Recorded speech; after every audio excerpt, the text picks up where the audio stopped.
Bapa di surga, terima kasih banyak bahwa penjagaanmu untuk kami selalu waspada selama seminggu terakhir ini. Engkau telah memberkati kami, Engkau telah bersama kami, Engkau telah membimbing kami. Terima kasih Tuhan, untuk banyak berkat yang Engkau curahkan kepada kami. Dan bantu kami untuk selalu mengingat setiap berkat yang telah Engkau berikan kepada kami. Bantu kami untuk tidak melupakan ya Tuhan, bahwa kami melayani Tuhan yang agung dan luar biasa yang sangat mengasihi kami. Dan bahkan sekarang ya Tuhan, keinginan-Mu untuk memberkati kami saat kami datang untuk menyelidiki firman-Mu. Saya berdoa agar Engkau memimpin kami, agar Engkau akan mengungkapkan kepada kami pesan yang telah Engkau sembunyikan dalam firman-Mu untuk kami. Agar Engkau berbicara langsung ke hati kami ya Tuhan, dan pimpin kami. Karena kami berdoa, dalam nama Yesus kami berdoa dan meminta. Amin. Baik, jika Anda belum mengetahui judul dari video tersebut, judul khotbah yang akan kita lihat pagi ini benar-benar sebuah pertanyaan. Apakah kamu seorang gadis bijaksana atau gadis bodoh? Sekarang dorongan pesan saya pagi ini datang dari limpahan pembacaan kitab doa 40 hari, bersama rekan doa saya, Musa. Dan saya sangat menikmati waktu bersama. Kami sudah sangat konsisten. Kami hanya melewatkan satu hari dan kami mencoba untuk mengejar ketinggalan. Tapi selalu sulit untuk melakukan dua sesi sekaligus. Tapi Tuhan sangat baik dan Dia sangat memberkati. Saya sangat diberkati dengan membaca buku ini, dan bisa berdoa secara konsisten dengan satu orang setiap hari. Dan meskipun 40 hari berdoa belum berakhir, saya hanya ingin berbagi dengan Anda berkat yang saya terima sejauh ini. Cukup banyak kutipan yang saya ambil di sini, yang saya tunjukkan kepada Anda hari ini, diambil dari bacaannya. Dan saya harap Anda tidak keberatan, tapi Anda tahu, kutipan ini dan pesan ini benar-benar menonjol di hati saya dan di pikiran saya. Dan itu membuat kesan yang begitu dalam, dan saya hanya ingin berbagi dengan Anda pagi ini. Saya ingin memulai dengan kutipan yang diambil dari Signs of the Times pagi ini. Signs of the Times, tanggal 6 Agustus tahun 1894, paragraf 4. Yesus menggunakan perumpamaan 10 gadis untuk menggambarkan kondisi gereja sebelum kedatangannya. Dan pertanyaan yang menjadi perhatian kita masing-masing adalah, apakah kita termasuk di antara 5 gadis yang bijaksana atau 5 gadis yang bodoh? Jadi pertanyaan ini benar-benar telah memberi kita dorongan pesan. Dari situlah saya mendapatkan judul khotbah pagi ini. Apakah kita gadis yang bijaksana atau gadis yang bodoh? Ini adalah salah satu pertanyaan yang menuntut jawaban, terutama di zaman yang kita jalani sekarang ini. Jadi sebelum kita masuk ke dalamnya, mari menyegarkan diri kita dan pikiran kita. Dengan membaca ayat-ayat Alkitab yang berbicara tentang gadis-gadis yang bijaksana dan gadis-gadis yang bodoh. Kita tidak akan membaca semuanya, tetapi kita akan membaca sekitar setengah dari perumpamaan itu. Mari kita buka ke Matius pasal 25 ayat 1-12, ayat 1-7. Matius 25 ayat 1-7. Pada waktu itu hal kerajaan sorga seumpama 10 gadis, yang mengambil pelitanya dan pergi menyongsong mempelai laki-laki. 5 di antaranya bodoh dan 5 bijaksana. Gadis-gadis yang bodoh itu membawa pelitanya, tetapi tidak membawa minyak. Sedangkan gadis-gadis yang bijaksana itu membawa pelitanya dan juga minyak dalam buli-buli mereka. Tetapi karena mempelai itu lama tidak datang-datang juga, mengantuklah mereka semua lalu tertidur. Waktu tengah malam terdengarlah suara orang berseru, "Mempelai datang. Songsonglah dia." Gadis-gadis itu pun bangun semuanya lalu membereskan pelita mereka.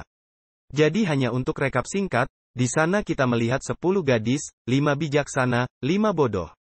Tapi mereka semua seorang gadis. Mereka semua memiliki minyak di pelita mereka. Mereka semua punya pelita dan mereka semua tidur sementara pengantin pria terlambat, sementara dia menunda untuk datang, masing-masing mereka tertidur. Satu-satunya perbedaan yang kita lihat di antara kedua kelompok ini ditemukan dalam ayat 4. Alkitab berkata di sana, sedangkan gadis-gadis yang bijaksana itu membawa pelitanya dan juga minyak dalam buli-buli mereka.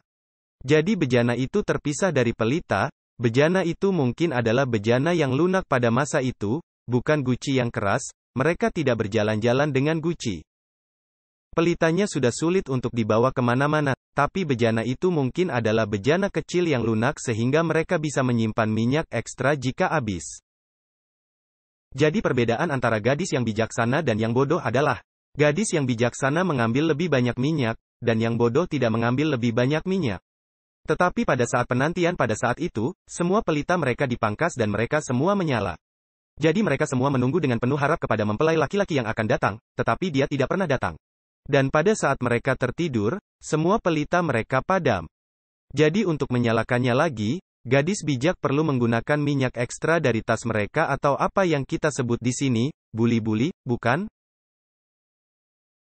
Sekarang lihat, di kitab Wahyu, kita melihat umat Allah digambarkan sebagai gadis perawan. Dalam Wahyu 14, dan lebih khusus lagi 144.000, yang diidentifikasi dalam ayat 1.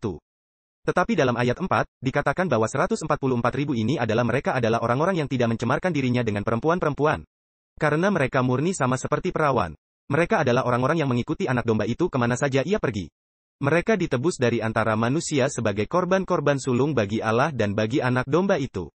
Dan jadi teman-teman, pertanyaan yang meminta jawaban pagi ini adalah, meskipun dalam Matius 25 semuanya perawan, tidak semuanya adalah 144.000.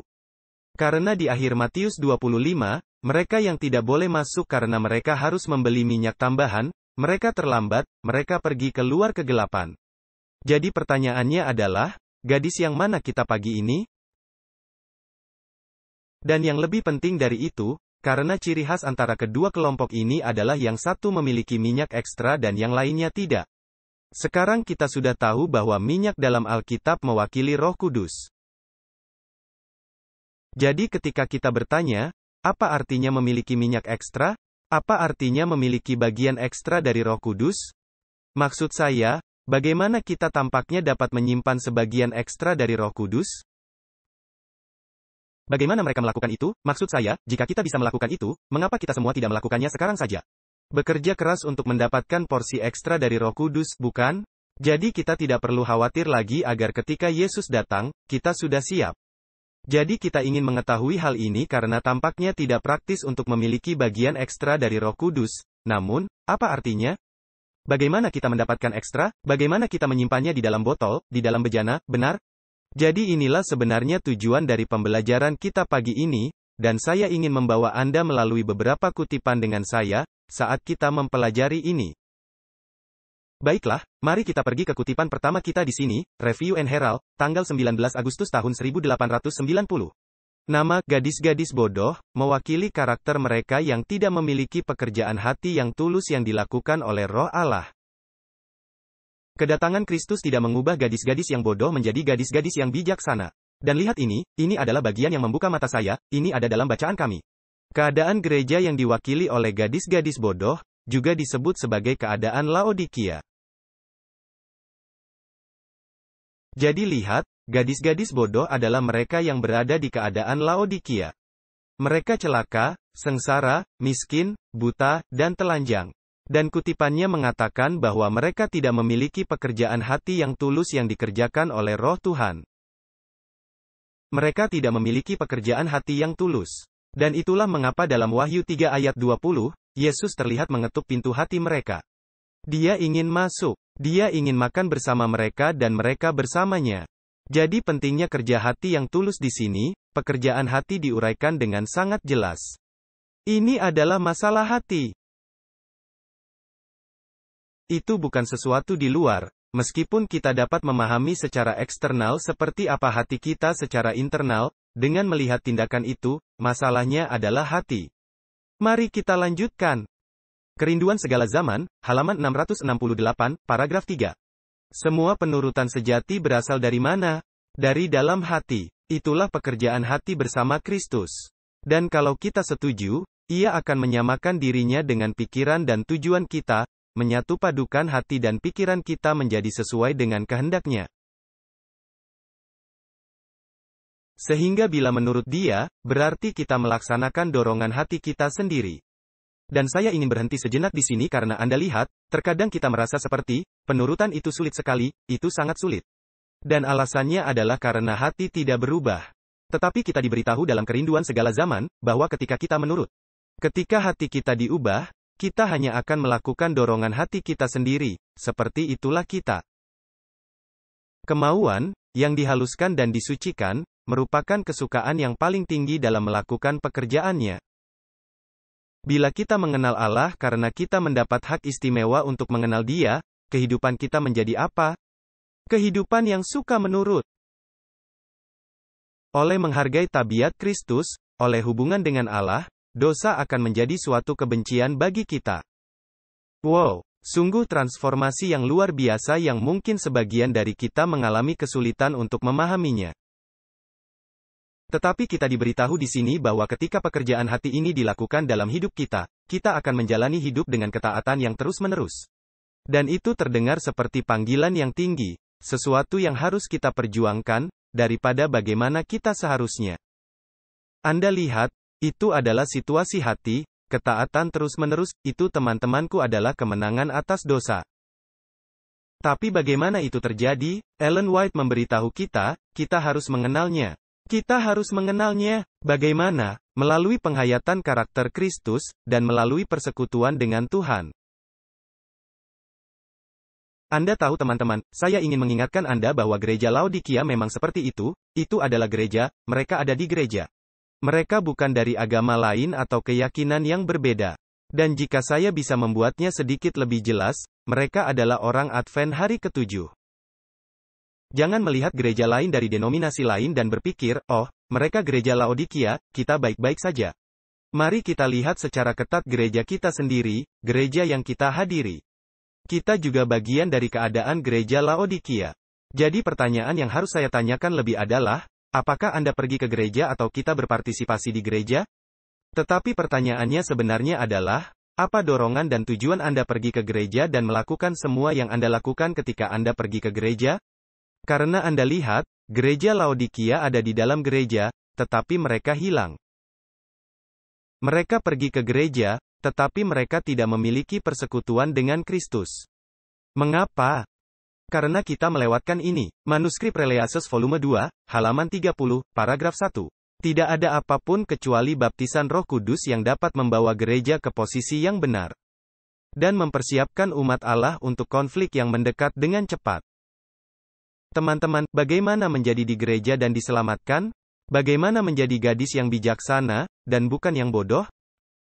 Kita membutuhkan baptisan Roh Kudus dan tidak kurang dari itu. Mari kita lanjutkan. Review and Herald, tanggal 29 November tahun 1892. Pekerjaan Roh Kudus sangat besar. Dari sumber inilah kekuatan dan efisiensi datang kepada pekerja untuk Tuhan. Dan Roh Kudus adalah penghibur, sebagai kehadiran pribadi Kristus bagi jiwa. Teman-teman, kita membutuhkan baptisan Roh Kudus untuk memberi kita kuasa. Kuasa untuk menjadi saksi yang baik, kuasa untuk menghidupi hidup yang berkemenangan. Untuk menjalani hidup yang terus-menerus taat. Kita membutuhkan Roh Kudus, karena seperti yang Ellen White katakan. Itu adalah kehadiran pribadi Kristus yang tinggal di dalam hati kita. Jadi ketika kita membaca perikop seperti Galatia 2 ayat 20, aku telah disalibkan dengan Kristus, namun aku hidup. Tetapi bukan lagi aku sendiri yang hidup, melainkan Kristus yang hidup di dalam aku. Itu dilambangkan melalui Roh Kudus. Itu benar-benar bukan Kristus, tetapi itu mewakili pribadi ketiga dari ketuhanan, Roh Kudus. Dan kita membutuhkan Roh Kudus lebih dari apapun. Jika Roh Kudus berdiam dalam hati kita, itu karena kita telah mengindahkan seruan ketukannya di hati kita. Untuk membiarkannya masuk dan makan bersama kita, Anda lihat. Tapi mari kita lanjutkan. Saya hanya ingin membahas beberapa kutipan lagi di sini. Selected Messages volume 3, halaman 198, paragraf 4. Pengudusan jiwa oleh pekerjaan Roh Kudus adalah apa? Penanaman kodrat Kristus dalam manusia. Itu adalah kasih karunia Tuhan kita Yesus Kristus yang dinyatakan dalam karakter, dan kasih karunia Kristus dibawa ke dalam latihan aktif dalam pekerjaan baik. Dengan demikian tabiat diubah lebih dan lebih sempurna menurut gambar Kristus dalam kebenaran dan kekudusan sejati. Teman-teman, alasan mengapa kekudusan pada akhirnya akan menjadi dorongan alami bagi kita, adalah karena Roh Kudus tinggal di dalam hati kita. Kita membutuhkan transformasi karakter ini. Kita perlu mengalami pengudusan yang sejati ini. Pengudusan adalah menanamkan sifat Kristus di dalam diri kita. Anda lihat teman-teman, pembenaran seperti ketika kita berbuat dosa, kita mengakui dosa-dosa kita meminta Tuhan untuk mengampuni kita. Tapi Anda tahu, keinginan untuk berbuat dosa masih ada. Keinginan ingin melakukan itu yang buruk, dosa yang baru saja kita akui, masih ada. Ketika seseorang, katakanlah mereka menggunakan narkoba, dan Anda tahu, mereka tahu bahwa itu salah dan mereka meminta kepada Tuhan, Tuhan, ampuni saya. Tapi ketika mereka membuka mata, keinginan untuk tetap memburu narkoba masih ada. Dibenarkan, ya, disucikan, dalam perjalanan. Pengudusan adalah Allah menanamkan sifatnya ke dalam hati kita, sehingga pada akhirnya Kristus yang hidup di dalam aku. Keinginan saya berbeda, pikiran saya berbeda, selera saya berbeda, prioritas saya semua berbeda. Langkah demi langkah, Tuhan sedang mengubah itu dan mengganti itu adalah pengudusan. Pembenaran adalah Tuhan membersihkan kita. Pengudusan adalah proses di mana Tuhan memberi kita hati dan keinginan baru, jadi kita tidak terus kembali ke dosa-dosa lama, Anda lihat. Dan itu, kita diberitahu bahwa itu adalah pekerjaan seumur hidup. Tetapi teman-teman, ini adalah pekerjaan hati yang perlu dilakukan hari ini. Inilah yang Kristus ingin lakukan bagi kita masing-masing. Namun sejauh ini kita sudah mendapat sedikit petunjuk. Tetapi apa perbedaan antara gadis yang bijaksana dan gadis yang bodoh? Mari kita lanjutkan menggali tentunya, mari kita lanjutkan menggali. Signs of the Times, tanggal 6 Agustus tahun 1894, paragraf 4. Dengan kutipan ini saya mulai. Yesus menggunakan perumpamaan 10 gadis untuk menggambarkan kondisi gereja sebelum kedatangannya. Dan pertanyaan yang menjadi perhatian kita masing-masing adalah, apakah kita termasuk di antara 5 gadis yang bijaksana atau 5 gadis yang bodoh? Sekarang, Ellen White mengatakan ini. Tanpa masuk ke rincian perumpamaan, kita mungkin bertanya pada diri sendiri apa? Bagaimana kondisi kita di hadapan Tuhan? Apa kondisi kita? Mereka yang bijaksana pergi ke pesta pernikahan. Kita akan membuatnya nyata apa kondisi kita yang sebenarnya dengan apa? Perilaku dan percakapan kita. Teman-teman, apa yang Ellen White katakan di sini? Kita harus mewujudkannya. Apa kondisi kita yang sebenarnya, dengan apa? 2 hal, perilaku kita dan percakapan kita. Kita dapat mengetahui apakah kita gadis yang bijaksana atau yang bodoh berdasarkan tingkah laku kita. Bagaimana kita menjalani hidup kita, tindakan kita dan percakapan kita. Hal-hal yang kita bicarakan, apa yang kita katakan, apa yang keluar dari mulut kita. Dan tadi malam kita pelajari tentang bagaimana kita tahu apakah kita memberi buah yang baik atau tidak. Buah yang diterima Tuhan itu juga melalui mulut kita dan pujian kepada Tuhan. Ya teman-teman, pujian itu sangat penting. Jika Anda belum memberikan pujian Anda, silakan berbagi di deskripsi, di obrolan, kami senang mendengar dari Anda. Tetapi Anda tahu teman-teman, kita bisa tahu apakah kita gadis yang bijaksana atau yang bodoh. Dan beberapa dari Anda akan berkata, oh, saya bukan orang seperti itu. Saya bukan tipe orang yang suka berbagi. Tapi Anda tahu apa? Ada beberapa di kehidupan, yang hanya akan menjadi kriminal, jika Anda tidak membagikannya. Seperti minggu lalu, salah satu pekerja Alkitab senior kami telah bersama kami untuk waktu yang lama. Saya belum melihat obrolannya. Tapi saya harap dia berbagi bahwa dia baru bertunangan Senin lalu. Maksud saya, jika Anda tidak berbagi hal-hal semacam itu, ada yang salah dengan Anda teman-teman. Apakah Anda mengerti? Ada yang salah, maksud saya, bagaimana Anda bisa tidak terlalu gembira dan hanya meluap-luap dengan sukacita sehingga Anda ingin memberitahu semua orang. Saya baru bertunangan, dia menerima. Anda mengerti? Seperti, ada beberapa hal dalam hidup yang terjadi pada kita, yang perlu kita bagikan dengan seseorang. Seperti ketika Anda bermain golf, bukan? Dan saya belum pernah bermain golf selama bertahun-tahun, hampir 20 tahun. Tapi Anda tahu, ketika Anda memasukkan ke salah satu lubang, Anda akan langsung memberitahu kepada seseorang. Ada beberapa hal yang Anda lalui, jika Anda tidak membagikannya, itu tidak normal. Dan saya memberitahu Anda, kebaikan Tuhan terlalu disayangkan jika hanya disimpan untuk diri sendiri, teman-teman. Tetapi kita dapat mengetahui apakah kita adalah gadis yang bijaksana atau bodoh, berdasarkan tingkah laku dan percakapan kita. Hal-hal yang kita bicarakan dan cara kita menjalani hidup kita. Namun teman-teman, ada kondisi yang lebih menipu dengan gadis yang bodoh. Mari saya tunjukkan ini. Ini cukup mengejutkan. Kutipan ini benar-benar mengejutkan saya ketika saya membaca ini. Dengarkan ini.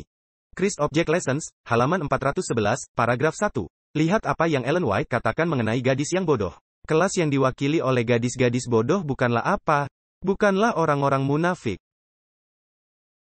Biarkan saya membaca kalimat pertama itu lagi. Seharusnya saya menggarisbawahi dan menebalkannya dan membuatnya lebih besar. Kelas yang diwakili oleh gadis-gadis bodoh bukanlah orang-orang munafik.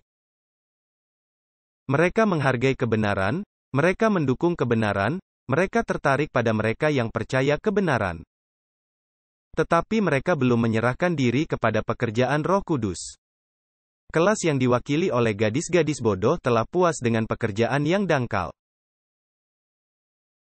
Mereka tidak mengenal Tuhan, sehingga pelayanan mereka kepada Tuhan merosot menjadi suatu formalitas. Apakah Anda melihat ini? Gadis-gadis yang bodoh bukanlah orang-orang munafik. Mereka, Anda tahu apa itu orang munafik? Adalah seorang aktor. Mereka mengatakan satu hal, tetapi mereka melakukan hal lain. Anda tahu, kita sangat fokus pada orang Farisi, seperti, mereka benar-benar buruk dalam Alkitab, bukan? Ketika jika seseorang menyebut Anda seorang Farisi, mereka tidak sedang memuji Anda, bukan? Kita banyak berbicara tentang mereka sebagai orang-orang munafik, tetapi Anda tahu apa? Gereja Laodikia bukanlah orang Farisi. Gereja Laodikia, dalam kondisi Laodikia, mereka bukanlah orang-orang Farisi, mereka bukanlah orang-orang munafik. Anda tahu, mereka menghargai kebenaran. Itulah yang dikatakan tentang mereka. Mari saya tunjukkan kutipannya sekali lagi, mereka menghargai kebenaran. Mereka membela kebenaran. Anda tahu apa arti kata advokat? Itu berarti mereka mendukung kebenaran. Dan mereka bahkan tertarik pada mereka yang percaya kebenaran. Apa yang saya coba katakan di sini? Anda lihat, orang-orang seperti ini, mereka suka belajar Alkitab. Oh ya, mereka senang pergi ke gereja. Mereka bersyukur atas khotbah yang baik. Ketika mereka mendengar seseorang seperti Randy Skid berkhotbah, Doug Batchelor berkhotbah atau Mark Finley berkhotbah. Oh, mereka bersemangat. Mereka ada di sana untuk minggu kebangunan rohani. Mereka ada di sana. Saya tidak mengatakan bahwa Anda tidak boleh, teman-teman. Kita harus bersemangat untuk semua hal ini. Baik, mereka mendukung seminar Homeward Bound Bible Prophecy yang akan datang. Anda tahu mereka mendukung, mereka menganjurkan kebenaran. Tapi apa masalahnya? Apa kondisinya? Apakah Anda melihatnya? Mereka belum menyerahkan diri kepada pekerjaan Roh Kudus, dan mereka telah puas dengan pekerjaan yang dangkal. Mereka tidak mengenal Tuhan, dan pelayanan mereka telah menjadi suatu formalitas. Anda tahu, teman-teman, ketika Anda tidak mengenal seseorang, semua yang Anda lakukan untuk mereka adalah dangkal. Apakah Anda tahu itu? Biarkan saya memberi Anda sebuah contoh. Baik. Apa yang dimaksud dengan dangkal? Kata lain dari dangkal adalah palsu. Jadi ketika Anda tidak mengenal seseorang, semua yang Anda lakukan untuk mereka adalah dangkal. Itu palsu. Dan lihat, saya tidak mengatakannya secara negatif, seperti ini. Kita harus baik kepada orang yang ada di loket supermarket, atau orang yang di pom bensin di sana, kita harus baik kepada semua orang. Dan bersikap baik kepada mereka bukanlah menjadi dangkal karena kita tidak mengenal mereka. Itulah karakter kita, bukan? Tetapi banyak dari kita, hal-hal yang kita lakukan sehubungan dengan gereja adalah dangkal karena kita tidak mengenal Tuhan. Dan izinkan saya memberi Anda sebuah contoh dengan apa yang saya maksud ini. Misalnya, seorang pelayan di restoran. Ketika mereka melayani Anda, mereka tersenyum pada Anda. Mereka berdiri di sebelahnya dengan sabar menunggu Anda untuk memilih dan menelusuri menu Anda untuk memilih apa yang ingin Anda pesan. Dan kemudian mereka akan keluar, dan mereka akan memastikan mereka memberi Anda makanan yang panas. Anda tahu, pastikan itu tidak dingin. Dan makanannya bisa diterima, dan jika ada yang salah, mereka akan mengembalikannya dan mereka membawa yang lain, bukan? Mereka akan melayani Anda dengan sangat baik. Tapi mengapa mereka melakukan ini? Mereka tidak mengenal Anda. Mereka tidak tersenyum karena mereka mencintaimu. Mereka tidak berdiri di sana karena mereka jatuh cinta dengan Anda. Mereka melakukan pekerjaan mereka. Apakah Anda setuju dengan saya? Dan kita bisa jujur tentang ini kepura-puraan. Ini pekerjaan. Anda tahu, bagi mereka yang berada di customer service, mereka harus bersikap baik kepada mereka yang ditelepon dan bersikap baik kepada mereka. Dan mencoba untuk tersenyum pada mereka dan menunjukkan kepada mereka bahwa mereka bahagia dan mereka sabar dan mereka baik, bukan? Tapi mereka melakukan ini hanya karena mereka dibayar. Mereka ingin menjadi restoran terbaik di kota atau di jalan itu, bukan? Bahwa mereka ingin melakukannya sehingga Anda akan memberi mereka tip besar, apapun itu, semua ini paling dangkal. Mereka hanya berusaha mencari nafkah. Mereka tidak melakukan ini karena mereka dalam tanda kutip mencintaimu. Baik, mereka tidak mengenalmu. Jadi mereka tidak melayani Anda dengan senyum lebar karena mereka mengenal Anda secara pribadi. Bahkan jika seorang aktor Hollywood masuk atau seseorang yang terkenal masuk. Mereka akan melakukannya, bukan karena mereka mengenal orang itu, tetapi karena orang itu terkenal. Dan mereka melakukan ini untuk mencari nafkah. Itu saja, itu kepura-puraan, itu dangkal. Begitu pula dengan gadis-gadis bodoh, demikian pula dengan gereja Laodikia, mereka tidak munafik. Mereka tidak mengatakan satu hal dan melakukan hal lain. Tetapi apa yang mereka lakukan, itu semua dangkal karena mereka tidak mengenal Tuhan yang mereka coba layani. Mereka hanya melakukan ini karena itu pekerjaan. Atau dalam tanda kutip, apa yang harus saya lakukan untuk mewarisi hidup yang kekal. Anda tahu, dan mereka melakukan semua hal baik yang harus dilakukan oleh seorang Advent. Mereka ada di gereja pada hari Sabat. Mereka bahkan berpartisipasi. Mereka berkencan dan bahkan mungkin telah menikah dengan anggota Advent hari ke-7. Bahkan mereka vegetarian. Mereka tidak memakai perhiasan atau mereka berpakaian sopan. Tapi Anda tahu, biarkan saya membahas setiap hal yang saya angkat ini, karena ini semua bisa menjadi suatu bentuk formalitas, menjadi kepura-puraan. Bagaimana? Izinkan saya memberimu sebuah contoh. Jadi hal pertama yang saya katakan, mereka pergi ke gereja pada hari Sabat. Anda tahu apa? Saya dibesarkan di rumah tangga Advent sepanjang hidup saya. Sejak saya lahir, pada hari Sabtu pertama itu, saya mungkin berada di gereja. Dan saya pergi ke gereja sepanjang hidup saya pada hari Sabtu. Itu tidak berarti bahwa saya tahu apa itu Sabat, atau bahwa saya melakukannya karena Alkitab mengatakan bahwa itu adalah hari penyembahan yang benar. Itu hanya menjadi kebiasaan dalam cara saya tumbuh dewasa. Itu kepura-puraan, bukan? Ini adalah sebuah bentuk formalitas. Nah, bagaimana kalau menikah dengan orang Advent? Yah, itu sangat sederhana, mungkin hanya itu lingkaran sosial Anda. Anda tahu, Anda dibesarkan di gereja sepanjang hidup Anda, jadi Anda dekat dengan teman di sana dan Anda bertemu dengan seorang gadis di sana yang Anda sukai. Itu saja, Anda akhirnya menikah dengan orang Advent dan Anda juga orang Advent, secara tidak sengaja. Bukan karena Tuhan berkata, janganlah kamu merupakan pasangan yang tidak seimbang dengan orang-orang yang tak percaya. Anda mengerti, dan itu bukan karena Anda memikirkan pelayanan, dan Anda ingin melayani Tuhan bersama-sama, dan menjadi berkat yang lebih besar.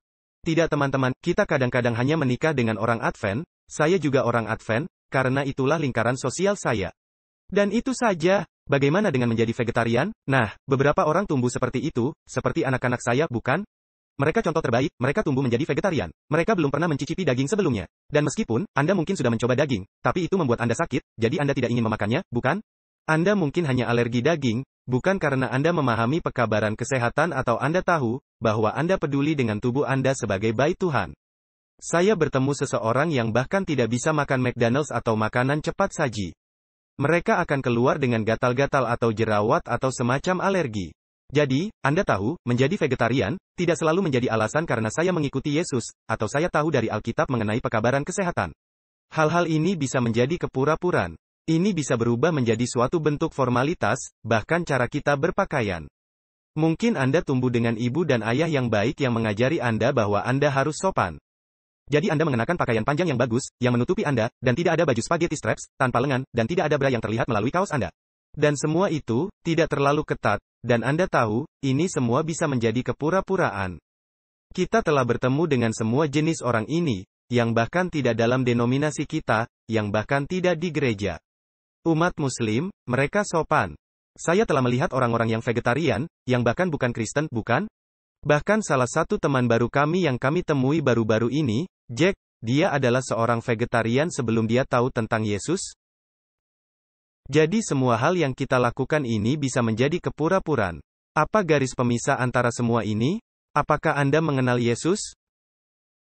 Apakah Anda mengenal Tuhan? Dan Anda tahu, mengapa saya mencoba mengatakan ini? Gadis-gadis bodoh tampaknya melakukan semua hal yang benar. Tetapi itu bukan karena mereka mengenal atau mengasihi Tuhan, tetapi mereka melakukannya karena hanya mereka dibesarkan seperti itu. Teman-teman mereka seperti itu, atau, Anda tahu, banyak alasan berbeda. Dan alasannya tidak penting. Tetapi pertanyaan yang perlu kita ketahui adalah, apakah Anda mengenal Tuhan? Apakah Anda mengenal Tuhan? Apakah Anda mengenalnya? Apa Anda mengasihinya? Dan apakah itu faktor pendorong di balik semua yang Anda lakukan? Mari kita lanjutkan. Signs of the Times, tanggal 13 Agustus tahun 1894, paragraf 6. Sekaranglah waktunya untuk melihat bahwa kita memiliki persediaan minyak kasih karunia Kristus yang berlimpah.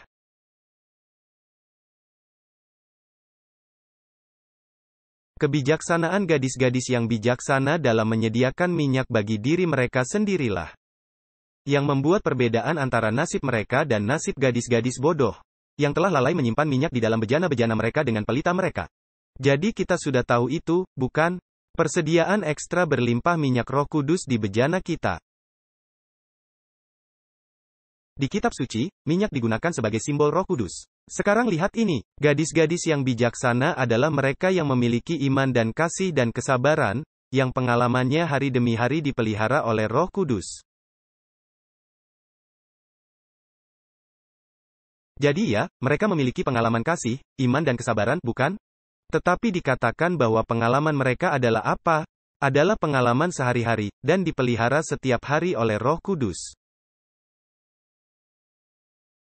Jadi teman-teman, pengalaman memiliki minyak ekstra di dalam bejana dan tidak hanya di dalam pelita. Dihubungkan dengan memiliki pengalaman sehari-hari dalam iman dan kasih.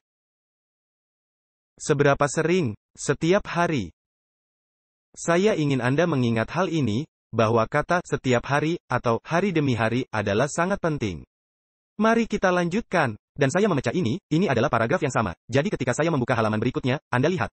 Ini adalah paragraf yang sangat panjang, tetapi saya memecahnya menjadi beberapa bagian. Bagian pertama kita melihat apa? Pengalaman hari demi hari, bukan? Dengan Roh Kudus. Sekarang, lihat ini. Mereka tidak menyesuaikan diri dengan dunia dalam kurangnya perhatian yang ceroboh. Mereka tidak menunda apa? Tidak menunda persiapan harian mereka, tetapi mengikuti Yesus kemanapun Dia memimpin. Tuhan tidak senang dengan iman yang berkedip-kedip. Anda tahu apa itu iman yang berkedip-kedip? Nyala suatu saat, mati saat berikutnya. Atau Anda tahu, bola lampu yang berkedip waktu Anda harus menggantinya, itu hidup dan mati, bukan? Berkedip, nyala suatu hari, mati hari berikutnya. Nyala suatu hari, mati hari berikutnya. Nyala suatu hari, mati hari berikutnya. Itu adalah pengalaman yang berkedip-kedip. Dan Ellen White berkata, Tuhan tidak senang dengan iman yang berkedip-kedip, itu dibandingkan dengan lampu yang padam. Anda lihat, itu sama saja dengan padam. Dia senang dengan mereka yang pengalamannya seperti pelita yang menyala terang. Para pengikutnya harus bersinar seperti terang di dunia. Hamba-hamba Kristus harus menjaga pelita mereka tetap rapi dan menyala, agar mereka dapat menambahkan terang mereka kepada terang orang lain yang mengikuti Kristus. Teman-teman, kita membutuhkan persiapan harian ini. Ini adalah pekerjaan sehari-hari. Dan banyak dari kita tampaknya puas dengan berpikir bahwa kita baik-baik saja, tanpa menyadari betapa menipunya dosa itu, dan kemudian itu menyapu kita. Itu masalahnya dengan gereja Laodikia, bukan? Saya kaya dan bertambah pengetahuan dan tidak butuh apa-apa, tetapi ternyata tidak tahu apa-apa. Mereka tertipu tentang kondisi mereka. Mereka pikir mereka baik-baik saja. Mereka menjadi tidak peka terhadap dosa. Mereka telah tertipu oleh dosa. Dan akhirnya kita memiliki iman yang berkedip-kedip ini, dan itu sama seperti sebuah lampu yang benar-benar padam. Kita hidup dengan benar dalam dorongan, dan kemudian melepaskan Tuhan di sana-sini, kita nyala dan mati atau panas dan dingin, kita paling suam-suam kuku. Mengapa kita tidak memiliki pengalaman sehari-hari ini? Melanjutkan, kita belum selesai dengan paragraf ini. Lihat ini, referensinya persis sama. Sekarang perhatikan ini. Mereka yang tidak setiap hari berkeinginan untuk mencari nafkah, pengalaman sehari-hari, biarkan saya mengatakannya lagi. Mereka yang tidak setiap hari berkeinginan untuk mencari nafkah, pengalaman sehari-hari dalam hal-hal Allah, tidak akan memenuhi persetujuannya. Tetapi akan ditemukan bersama mereka yang pelitanya padam, dan tidak akan siap untuk pergi ke perjamuan kawin anak domba. Kita tidak dapat siap untuk bertemu Tuhan dengan bangun pada menit terakhir, ketika seruan terdengar, lihat, mempelai laki-laki datang. Mengumpulkan pelita kita, yang minyaknya telah habis terbakar, dan kemudian berpikir untuk mengisinya kembali. Teman-teman, ketika seruan datang, itu sudah terlambat. Yang kita butuhkan hari ini adalah pengalaman hidup sehari-hari. Keinginan sehari-hari akan hal-hal Tuhan. Minyak di bejana, menyimpan kuantitas ekstra Roh Kudus, tidak ditemukan dalam mengambil sepanjang hari hanya untuk berdoa. Tidak teman-teman, itu ditemukan dalam pengalaman sehari-hari, hari demi hari, jam demi jam, saat demi saat. Dan kita masih belum selesai dengan kutipan ini. Tetapi apakah Anda telah melihat sejauh ini, 3 bagian, 3 paragraf yang telah saya tunjukkan kepada Anda, meskipun itu adalah paragraf yang sama. Ini semua tentang hari demi hari, pekerjaan sehari-hari. Mari kita lanjutkan, kutipan yang sama. Satu-satunya harapan kita adalah setiap hari untuk mencintai Tuhan, Anda lihat itu. Satu-satunya harapan kita adalah setiap hari untuk mencintai Tuhan, mencintai kebenaran, bukan demi argumen yang jelas, tetapi demi kebenaran saja. Kita harus membawa kebenaran ke dalam hati dan pikiran kita, dan setiap hari menjadi hidup, bersinar terang, belajar lebih banyak tentang Yesus setiap hari. Anda lihat yang ditebalkan di sana? Satu-satunya harapan kita adalah setiap hari untuk mencintai Tuhan, setiap hari menjadi hidup bersinar terang, belajar lebih banyak tentang Yesus setiap hari. Percakapan kita harus di surga, dari mana kita mencari Tuhan kita Yesus Kristus.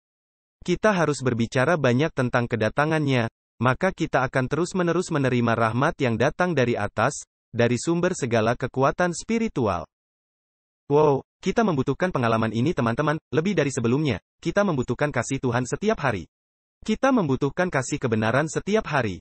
Ini adalah rutinitas harian. Kita membutuhkan setiap hari untuk menjalani kehidupan yang bersinar. Setiap hari, belajar setiap hari semakin banyak mengenai Yesus. Teman-teman, saya ingin mengingatkan Anda, ini bukan hubungan di mana Tuhan putus asa karena Dia sendirian. Dia tidak putus asa dalam arti itu, Dia tidak seperti mendambakan kasih kita karena Dia kosong dari kasih, atau tidak ada yang mengasihinya kembali. Tidak teman-teman, Dia bahkan dikelilingi di surga dengan kehadiran miliaran dan triliunan malaikat yang mengasihinya dengan sepenuh hati. Dan jutaan dunia di luar sana yang memberi penghormatan dan kasih kembali kepadanya. Tidak, Dia tidak putus asa untuk kasih kita. Tuhan tidak tua dan kesepian, berharap seseorang akan mengasihinya. Teman-teman, Dia mengasihi kita, ya? Tapi Dia ingin kita mengasihinya kembali untuk alasan yang sangat, sangat penting. Dia tahu apa yang terbaik untuk kita. Sekarang izinkan saya menunjukkan ini kepada Anda. Kutipan ini mengejutkan saya. Saya telah mendengarkan David Asscherick, seri Dawidda, ada di Facebook. Saya mendengarkannya di YouTube, tapi dia sedang membaca buku Kerinduan Segala Zaman.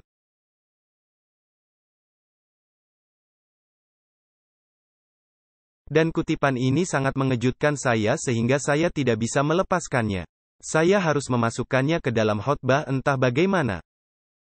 Dan disinilah yang sesuai, lihatlah kasih Tuhan, lihat ini. Kerinduan Segala Zaman, halaman 57, paragraf 1. Sesudah mengumpulkan kekayaan alam semesta, dan membukakan sumber-sumber kekuasaan yang tidak terhingga.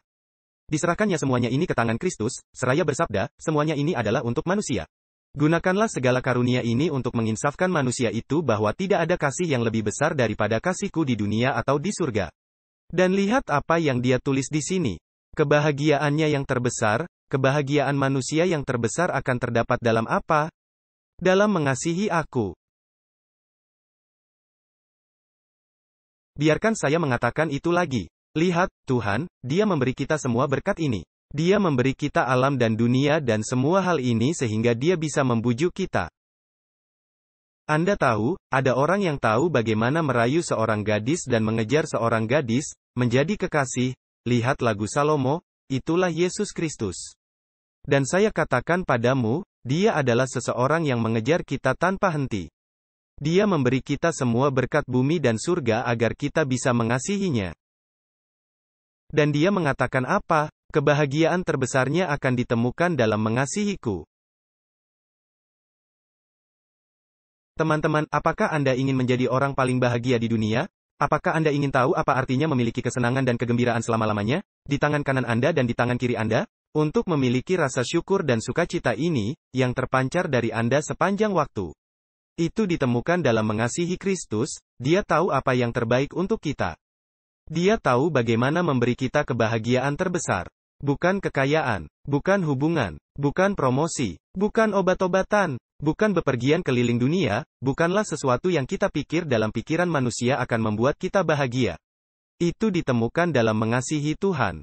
Itu saja. Jadi teman-teman, mengapa tidak memberinya kesempatan? Mengapa tidak mencoba mengasihinya hari ini? Anda akan menemukan kesenangan abadi. Anda akan menemukan kedamaian yang melampaui segala akal. Anda akan melihat Tuhan yang tergila-gila mengasihimu, dan yang dapat memuaskan keinginan semua hatimu.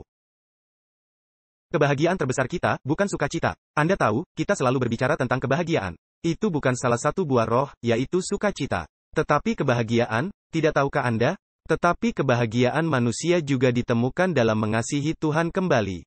Wow, itu menakjubkan. Saya benar-benar diberkati oleh seri Dawidda, saya sangat berterima kasih, kakak saya merekomendasikannya kepada saya. Adalah suatu berkat untuk membahas buku Kerinduan Segala Zaman dengan sangat rinci. Anda tahu, saya telah membaca buku itu beberapa kali. Tetapi sejauh yang saya pelajari dan bagaimana buku itu memengaruhi saya kali ini, itu luar biasa. Tapi sekarang kembali ke gadis bodoh, teman-teman. Mereka tidak mengerti kasih Tuhan. Mereka tidak memiliki pengalaman sehari-hari dalam hal-hal Allah. Mereka tidak dikuduskan setiap hari. Mereka tidak tumbuh setiap hari. Mereka tidak berdoa setiap hari. Mari kita lanjutkan membaca. Signs of the Times, tanggal 13 Agustus tahun 1894, paragraf 2. 5 gadis bodoh mewakili pemuka agama yang ceroboh, malas, dan puas diri.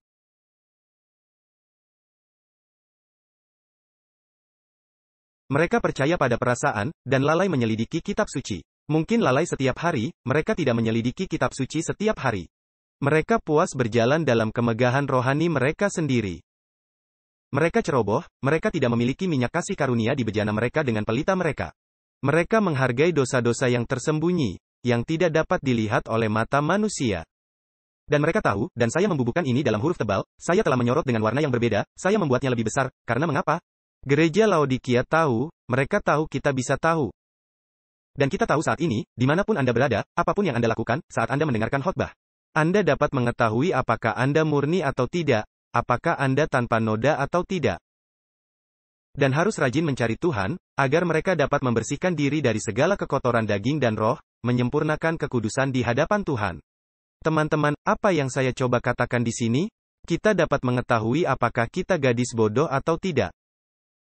Kita benar-benar tidak menipu diri sendiri. Kita dapat mengetahui apakah kita sedang menyimpan dosa-dosa yang tersembunyi atau tidak.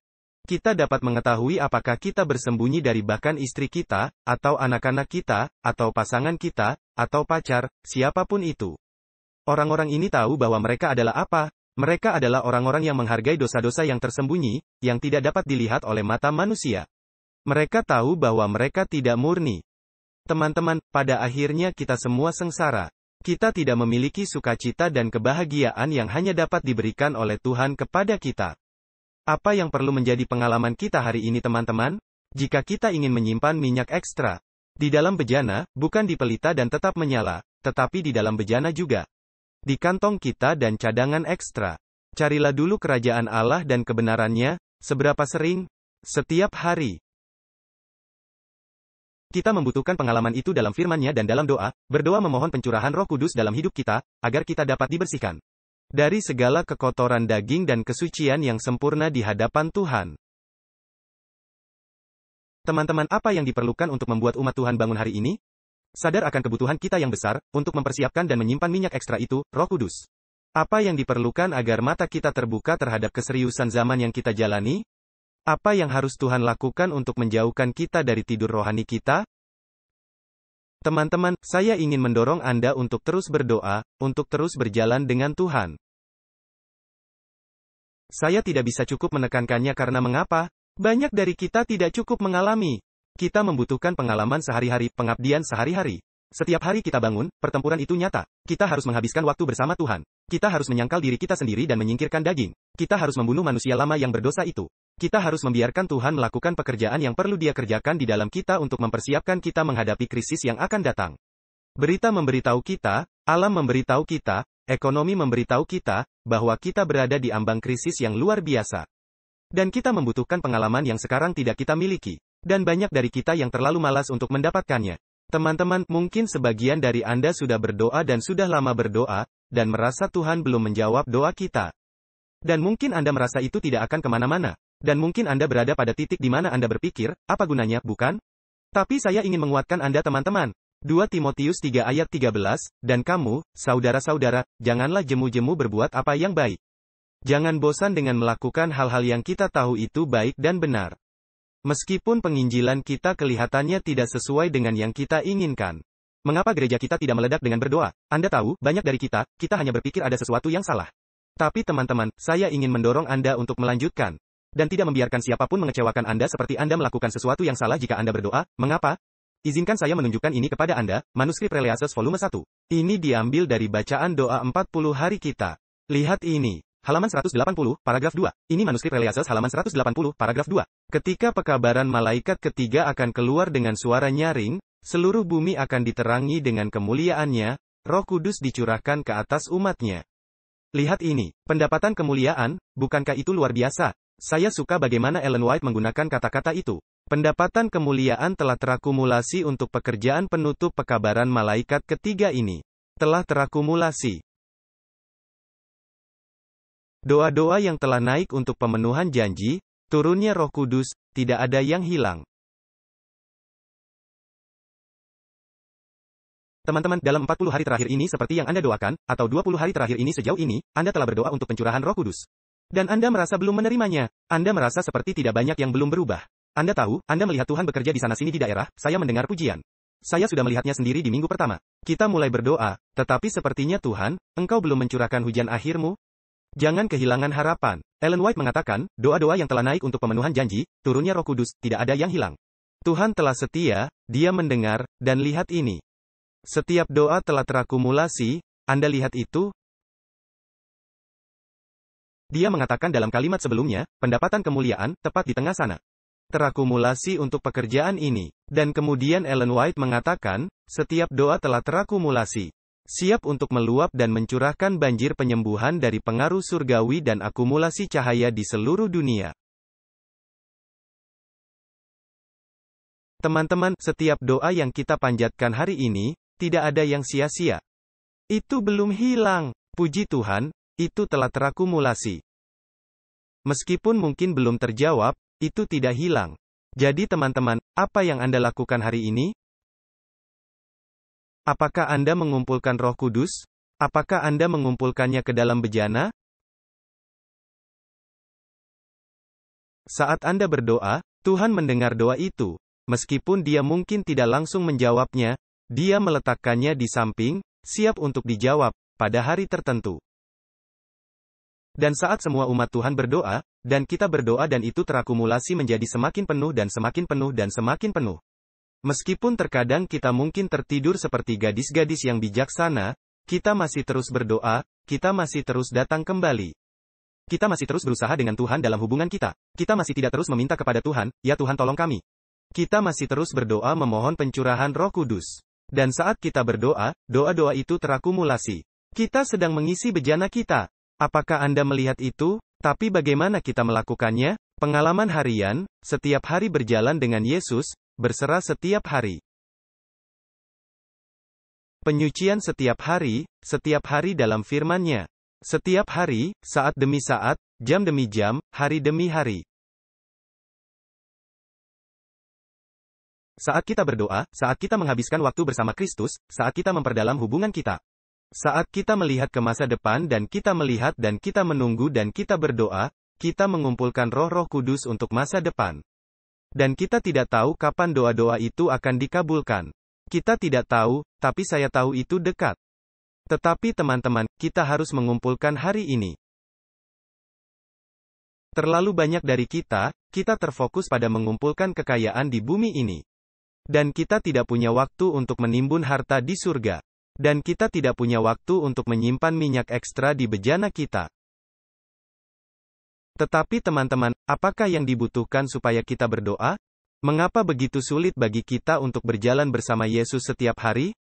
Mengapa? Karena iblis selalu mengejar kita. Dia melakukan semua yang dia bisa untuk mengalihkan perhatian kita, teman-teman. Tapi kita harus terus bertahan. Setiap hari adalah pertempuran baru. Setiap hari kita harus bergerak maju dengan Yesus dalam hubungan kita dengan Dia. Teman-teman, apa yang diperlukan untuk menyimpan minyak ekstra itu? Saya berdoa agar kita belajar mengumpulkan doa-doa itu di surga. Dan pada waktu yang ditentukan, tandai kata-kata saya, karena firman Tuhan tidak berbohong. Dia akan mencurahkan Roh-Nya dan Dia akan menjadikanmu saksi yang kuat. Anda lihat, para murid ketika mereka berada di Taman Getsemani, mereka tidak sedang berdoa. Mereka tidak mengumpulkan, untuk krisis yang akan datang. Mereka tertidur. Dan hari ini umat Tuhan dalam kondisi tidur. Sudah waktunya untuk bangun teman-teman. Saatnya untuk berdoa. Dan tidak ada yang lebih bersemangat, daripada berdoa untuk sebuah seminar nubuatan Alkitab, yang Anda tidak tahu apa hasilnya nanti. Anda lihat, ketika Anda menggembalakan sebuah gereja, Anda menjadi terbiasa dengan sejumlah orang yang datang ke gereja Anda. Tetapi ketika Anda akan menjalankan seminar nubuatan Alkitab selama 10 hari, Anda tidak tahu siapa yang akan hadir di sana. Jadi Anda tahu apa? Anda berdoa dengan mati-matian. Dan Anda tahu, ketika itu tidak berhasil dan tidak ada yang dibaptis, dan tidak banyak orang yang datang, Anda berdoa lebih keras lagi. Melalui alat-alat ini dan proses pemurnian ini, bukan karena doa kita tidak berguna, tapi Tuhan berkata, simpanlah lebih banyak. Karena pada waktu yang ditentukan, ketika hujan akhir dicurahkan, dan aku akan menjadikan semua orang sebagai juru bicaraku, maka kamu akan berkhotbah, dan 3.000 orang akan dibaptis dalam 1 hari. Kemudian seperti yang telah kamu kumpulkan, sama seperti para murid berkumpul selama 10 hari di ruang atas, baru kemudian, Roh Kudus dicurahkan. Jadi teman-teman, jangan berkecil hati ketika usaha penginjilan Anda tidak sesukses yang Anda harapkan. Jangan berkecil hati dalam semua ini, tetapi sadarilah rencana besar Tuhan. Mari kita terus mengumpulkan. Dan meskipun Anda mungkin merasa lelah dan putus asa, Tuhan mendengar, dan Dia akan menjawab pada waktu yang tepat. Jadi teman-teman, setiap hari, mari jangan lelah dalam berbuat baik, mari kita berdoa. Bapa di surga, Tuhan tolong bimbing kami, bantu kami melihat bahwa tidak ada satu doa pun yang tulus dan sungguh-sungguh dan jujur tidak hilang, teman-teman. Beri kami iman untuk melihat itu, bantu kami untuk menyadarinya dan bantu kami ya Tuhan, agar kami dapat belajar dari hari ke hari, untuk mengumpulkan lebih banyak lagi ke dalam gudang surga. Karena pada waktu yang ditentukan ya Tuhan, Engkau akan mencurahkan berkat-Mu dalam kelimpahan yang begitu besar sehingga seluruh dunia akan dipenuhi dengan kemuliaan Tuhan. Bapa, tolong hari ini, sucikan kami lagi, di mana kami jatuh. Ampuni kami dan benarkan kami, tetapi sucikan kami, hidup melalui kami. Tolong kami ya Tuhan untuk memahami apa artinya memiliki hubungan denganmu sehingga Engkau dapat memberi kami kemenangan hari ini. Kemenangan atas dosa pribadi, dosa rahasia yang kami sembunyikan di lemari kami di balik pintu tertutup. Beri kami kemenangan itu ya Tuhan, karena Engkau lebih dari mampu, dan bantu kami untuk memiliki kebahagiaan sejati dalam mengasihi-Mu juga. Tuhan, beri kami pengalaman sehari-hari itu adalah permohonan dan doa saya yang sungguh-sungguh. Karena saya berdoa di dalam nama Yesus. Amin.